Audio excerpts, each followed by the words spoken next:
ശിവാനി കൂടെ വന്നില്ല. അവള് നിന്നെ കാത്തിരിക്കുവാണ്.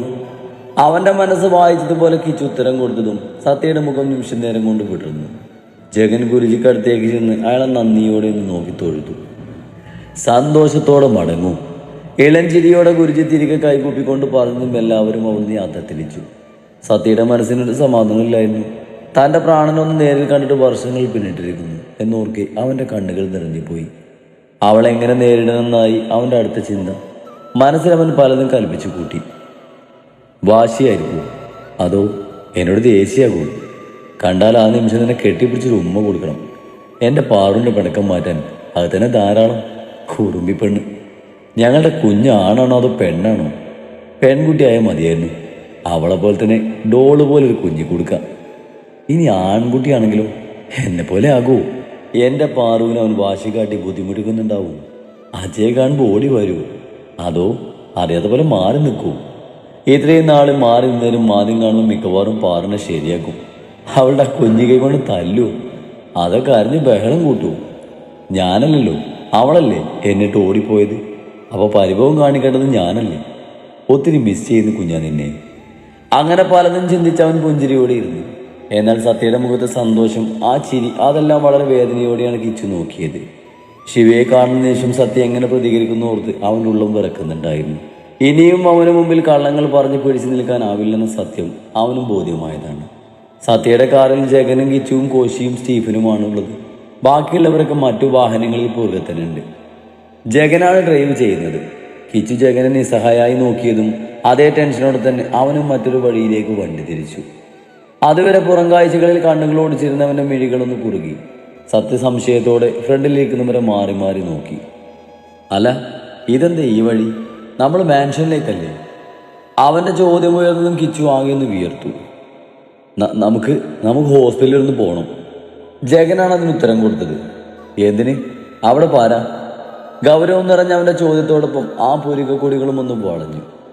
സത്യ, അവിടെ എനിക്ക് വേണ്ടപ്പെട്ട ഒരാൾ അഡ്മിറ്റാണ്. അയാളെന്ന് കണ്ടിട്ട് നമുക്ക് പോകാം. കിച്ചു ഉച്ചത്തിൽ മിടിക്കുന്ന തൻ്റെ ഹൃദയത്തെ അടക്കിക്കൊണ്ട് പേടിയോടെ പതിഞ്ഞ സ്വരത്തിൽ പറഞ്ഞു. ഞാനില്ല, എനിക്കെൻ്റെ പാറിനെയും കുഞ്ഞിനെയും കാണണം. അവൻ്റെ ആ വാക്കുകളിൽ കിച്ചു ആകെന്ന് പതറിപ്പോയി. എന്നാൽ അവനിൽ ആ പതർച്ച അവൻ്റെ കഴുകൻ കണ്ണുകൾ ഒപ്പിയെഴുതിയിരുന്നു. കിരൺ, എൻ്റെ പാറുവിനെ തിരികെ കിട്ടിയെന്ന് നീ പറഞ്ഞത് സത്യം തന്നെയല്ലേ? ഇനി അതൊരു കളവായിരുന്നുവെങ്കിൽ ഉറപ്പായി നിന്നെ ഞാൻ വെറുതെ വിടില്ല. ചുവന്ന കണ്ണുകളുടെ സത്യവനെ രൂക്ഷമായി നോക്കിക്കൊണ്ട് മുറുകിയ സ്വരത്തിൽ പറഞ്ഞതും കിച്ചു അറിയാതെ നിന്നിറക്കിപ്പോയി. ജഗനും ആകെ വെട്ടിലായി. തിരികെ കിട്ടാതിരിക്കുന്നതിലും വലുതാണ് ഇപ്പോഴത്തെ അവസ്ഥയെന്ന് ഓർത്തപ്പോൾ വിറച്ചു പോയി കിരൺ. അവൻ്റെ മാറി മറിയുന്ന ഭാവങ്ങൾ സത്യയുടെ സമാധാനവും തകർത്തു. അവൻ്റെ ഹൃദയം ഉച്ചത്തിൽ മിടിച്ച് പൊട്ടാൻ തുടങ്ങി. പാറു. ഹൃദയം അത്രയും വേദനയോടെ മുഴിഞ്ഞു. പിന്നീട് തികച്ചും മൗനമായിരുന്ന സത്യ. ആ നിശബ്ദത ആ കാറിലുണ്ടായിരുന്ന സകലരെയും ശ്വാസം മുട്ടിച്ചു. സിറ്റി ഹോസ്പിറ്റലിൻ്റെ പാർക്കിംഗ് ഏരിയയിലേക്ക് ജഗൻ കാറ് കൊണ്ട് നിർത്തി. എന്തൊക്കെയോ നെഗറ്റീവ് ഫീൽ ചെയ്ത് സത്യക്ക്. ആരുടെ മുഖത്ത് ഒരു തെളിച്ചല്ല. ആകെ ഭയന്ന പോലെയാണ് കിച്ചുവിൻ്റെ നിൽപ്പ്. കിച്ചു സത്യയുടെ അടുത്തേക്ക് ചെന്ന് അവൻ്റെ കയ്യിലൊന്ന് പിടിച്ചു. എന്താണെന്ന ഭാവത്തിൽ അവൻ കിച്ചുവിനെ നോക്കി. പണ്ടത്തെ സത്യമായിരുന്നുവെങ്കിൽ അവൻ ഇത്രയും ക്ഷമയോടെ തങ്ങളുടെ കൂടെ നിൽക്കില്ലെന്ന കാര്യം കിച്ചു ഓർത്തു.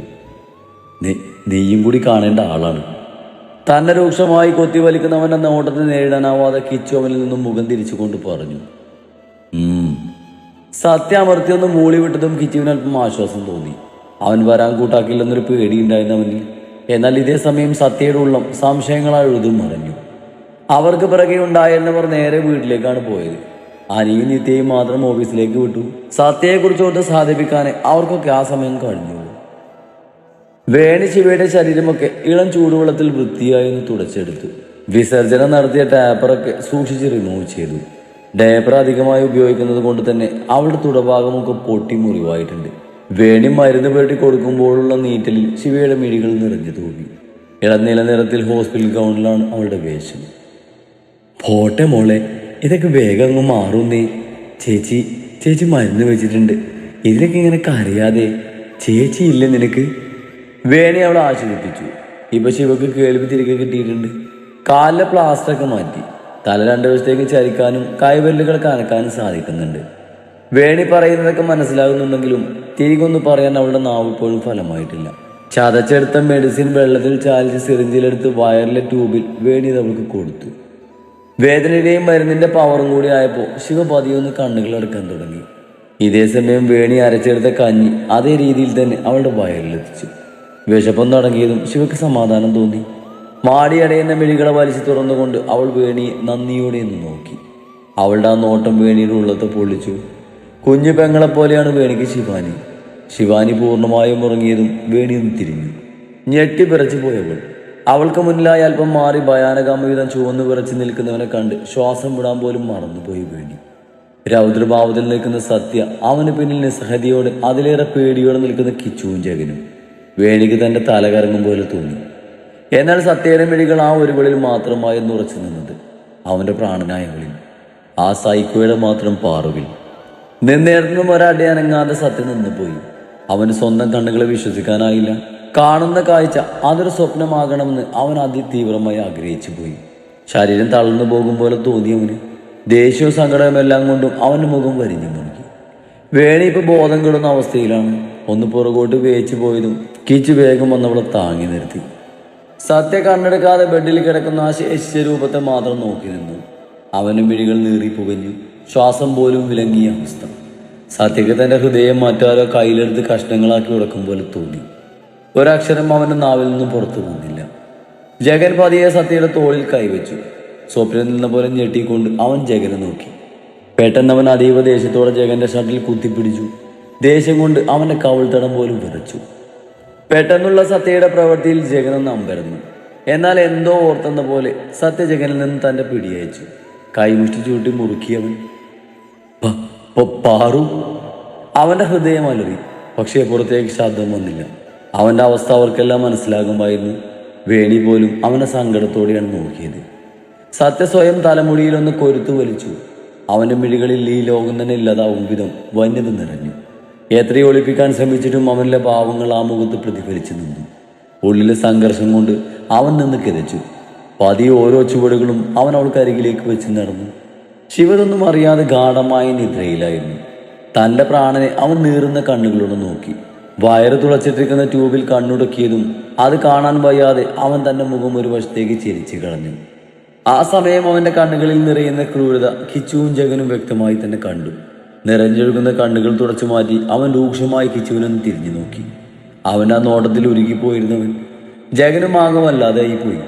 സത്യപതിയെ തൻ്റെ പാറുവിൻ്റെ മുഖത്തേക്കൊന്ന് നോക്കി. നിഷ്കളങ്കമായി ഉറങ്ങുവാണവൾ. നെറ്റിയിൽ വലിയ മുറിവിൻ്റെ പാട്. കണ്ണുകളൊക്കെ കുടിഞ്ഞ് കൺതളങ്ങളിൽ കറുപ്പ് ബാധിച്ച മുഖത്തെ പ്രസാദനം നഷ്ടപ്പെട്ടു. ആകെ കോലം കെട്ട രൂപം മാത്രമാണ് ഇന്നവൾ. ഉറക്കത്തിലും അവൻ്റെ സാന്നിധ്യം തിരിച്ചറിഞ്ഞതുപോലെ അവളുടെ മിഴികളൊന്ന് പിടഞ്ഞു. ആ കണ്ണുകൾ നിറഞ്ഞു തൂവി. ചുണ്ടുകൾ പതിയൊന്നനങ്ങി. അവളുടെ നെറ്റിയിൽ പതിയെ അവൻ കൈ ചേർത്തു. അതോടെ അവളുടെ ചലനം നഷ്ടപ്പെട്ട കൈകളും വിരലുകളൊന്ന് വിറച്ചു. പാറൂട്ടാ. സത്യ അവളുടെ കാതോരം തന്റെ ചുണ്ടുകൾ ചേർത്ത് പതിയെ അത്രയും മാത്രമായി ഉള്ളിലെ സ്നേഹം മുഴുവൻ പുറത്തെടുത്തു കൊണ്ടൊന്ന് വിളിച്ചു. ഉറക്കത്തിലും അവന്റെ ആ വിളിക്കവളൊന്ന് വിങ്ങലോടൊന്ന് മൂളി. അവളുടെ ആ മൂളയിൽ തന്നെ 1000 നോവും നിറഞ്ഞിരുന്നു. അതോടെ സത്യയുടെ ചുണ്ടുകൾ പോലും ഒന്ന് വിതുമ്പിപ്പോയി. ദേവേട്ടൻ വന്നു കുഞ്ഞ. ഇനി പേടിക്കണ്ട പൊന്ന. നിന്റെ ദേവേട്ടൻ തിരികെ പോകുന്നില്ല. ഇനി ആരെയും എന്റെ കുഞ്ഞ് പേടിക്കണ്ട. നിനക്ക് ഈ അവസ്ഥ വരുത്തിയവരാരെയും നിന്റെ ദേവേട്ടൻ വെറുതെ വിടില്ല. സത്യായും വിടില്ല. അവരെ വെറുതെ വിടാൻ മാത്രം എൻ്റെ പാറിനോട് പറയരുത്. നീയാണേ സത്യം. വെറുതെ വിടില്ല ഞാൻ. ഇത് ഞാൻ നിനക്ക് തരുന്ന വാക്കാ. അവൻ അവളോട് അങ്ങനെ പറയാനാണ് തോന്നിയത്.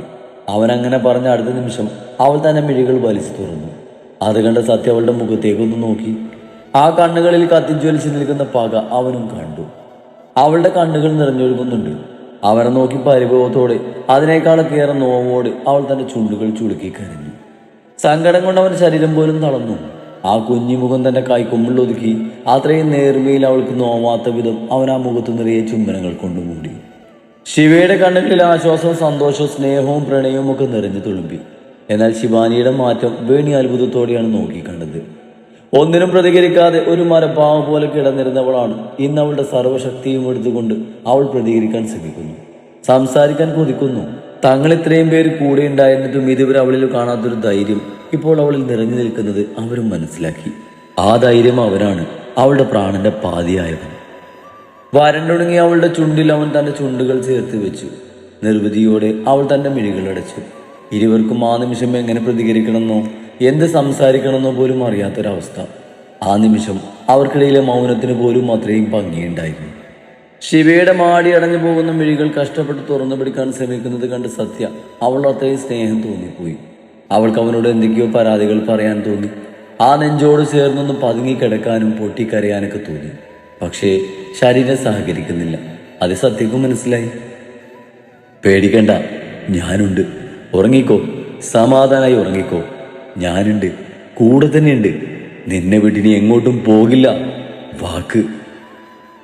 ആ വാക്കുകൾ അവളിൽ നിറച്ച ആശ്വാസം കുറച്ചൊന്നുമായിരുന്നില്ല. അവനെന്ന ധൈര്യത്തിൽ സർവവും മറന്ന് അവൾ സമാധാനത്തോടെ മാടിയണിഞ്ഞു പോകുന്ന തൻ്റെ മിഴികൾ ചേർത്തടച്ചുകൊണ്ട് ഉറക്കത്ത് കൂട്ടുപിടിച്ചു. ആ സമയം മാത്രം അവളുടെ ചുണ്ടുകളിൽ കുഞ്ഞു ചിരി വിരിഞ്ഞിരുന്നു. സത്യ അവൾക്ക് അരികിൽ തന്നെ ഇരുന്നു. ഇടയ്ക്ക് വേണി വന്ന് അവളുടെ നിറഞ്ഞ യൂറിൻ ബാഗ് എംറ്റി ചെയ്യുന്നതും വയൽ ട്യൂബിലൂടെ വെള്ളം കൊടുക്കുന്നതൊക്കെ അവൻ ഹൃദയം പിടയുന്ന നോവോടെ നോക്കിയിരുന്നു. അവളെ നിരീക്ഷിക്കുന്ന അവൻ്റെ ഉള്ളിൽ പകയുടെ നെരിപ്പോട് കത്തിയിരുന്നു. ശിവാനി നല്ല ഉറക്കത്തിലാണ്. പക്ഷെ അപ്പോഴും അവളുടെ ഇടത് കൈയുടെ ചെറുവിരലിൽ അവൻ പിടിമുറുക്കിയിരുന്നെന്ന് അവൾ ഉറപ്പിച്ചു. സമയമേറെ മുന്നോട്ട് നീങ്ങി. സത്യ ഒരടി അനങ്ങാതെ അവളുടെ അരികിൽ ആയിരിപ്പിരുന്നു. ഏറെ നേരത്തുറക്കത്തിന് ശേഷം പതിയെ അസ്വസ്ഥതയോടെ ശിവി ഒന്ന് മുഖം ചുളിച്ചു. സത്യ പേടിയോടെ അവളെ നോക്കി. കാര്യമറിയാതെ സത്യാകെ പരിഭ്രാന്തിയിലായി. കൊടുത്ത മെഡിസിൻ്റെ എഫക്റ്റ് കുറഞ്ഞ് അവൾക്ക് വേദന തുടങ്ങിയത് വേണിക്ക് മനസ്സിലായി. എന്നും ഇതാണ് അവളുടെ അവസ്ഥ. ശിവപതിയെ കണ്ണു തുറന്നു. അവൾ സത്യത്തെ ഉറ്റുനോക്കിക്കൊണ്ട് വിങ്ങി വിങ്ങി കരയാൻ തുടങ്ങി. അവൾ തന്നോട് സങ്കടം പറയുവാണെന്ന് അവന് മനസ്സിലായി. അവളുടെ കരച്ചിൽ കണ്ട് അവൻ്റെ ഉള്ളം പിടഞ്ഞു. അവൾക്ക് വേദന സഹിക്കുന്നില്ലായിരുന്നു. അവളുടെ കരച്ചിൽ കണ്ട് സത്യാസമയം ഒരു ചെകുത്താനായി മാറി. കയ്യിൽ കിട്ടിയതൊക്കെ എറിഞ്ഞുടച്ചുകൊണ്ട് അവൻ അവൾക്കരികിലേക്ക് പാഞ്ഞു ചെന്നു. എന്താ, എന്തിനാടി കരയുന്നേ? എന്നെ പേടിപ്പിക്കല്ലേ പാറു. എന്താണെങ്കിലും ഒന്ന് പറ. കരയില്ലേ, പ്ലീസ് പ്ലീസ്, ഇങ്ങനെ കരയില്ലേ കുഞ്ഞാ. അവളുടെ അവസ്ഥ കണ്ട് സഹിക്കാനാവാതെ അവൻ അവളോട് കെഞ്ചി. പക്ഷെ അവളുടെ കരച്ചിൽ കൂടി വന്നതേ ഉള്ളൂ. കണ്ണുകൾ പുറകോട്ടും മറിഞ്ഞു. വേദന കൊണ്ട് ആ മിഴികൾ മാത്രം പെടഞ്ഞു തുറിച്ചു. ആ സമയം തന്നെ അവളുടെ മെഡിസിനൊക്കെ എടുത്ത് പൊടിച്ച് വെള്ളത്തിൽ കിളക്കിയെടുത്തു വീണി. കരയില്ലേ മോളെ, ദേ ചേച്ചി മരുന്നെടുത്തു, വേദന ഇപ്പം മാറും, കുറച്ച് സമയം കൂടി ഒന്ന് ക്ഷമിക്ക്, ചേച്ചി ഇപ്പം തരാം. അവളുടെ അവസ്ഥ കണ്ട് വേണി തന്റെ ജോലിയിൽ വേഗത വരുത്തിക്കൊണ്ട് പറഞ്ഞതും സത്യ അവളെ ദേഷ്യത്തോടെ നോക്കി. നിനക്കിത് നേരത്തെ അറിയാമായിരുന്നുവെങ്കിൽ മരുന്ന് കൊടുത്തുകൂടായിരുന്നോടി. കണ്ടില്ലേ എന്റെ കൊച്ചു കിടന്ന് പെടയുന്നത്? ഒന്ന് മര്യാദക്ക് കരയാൻ പോലും പറ്റുന്നില്ല അതിന്. നീ പിന്നെ എന്തോർന്ന് നിൽക്കുമായിരുന്നു? അവൻ വേണിക്കുന്നതിനല്ലേ. അവന്റെ ദേഷ്യം കണ്ട് വേണ്ടി അടിമുറി വിറച്ചു പോയി. സത്യയുടെ മുമ്പിൽ ആ സമയം ശിവാനി മാത്രമേ ഉണ്ടായിരുന്നുള്ളൂ. അവളുടെ വേദന നിറഞ്ഞ കരച്ചിൽ മാത്രമേ അവൻ കേട്ടുള്ളൂ. വേണി പിറങ്ങലിച്ചു നിന്നു. ആ സമയം തന്നെ മറ്റാരോ ഡോറ് തുറന്ന് ആ മുറിയിലേക്ക് കടന്നു വന്നു.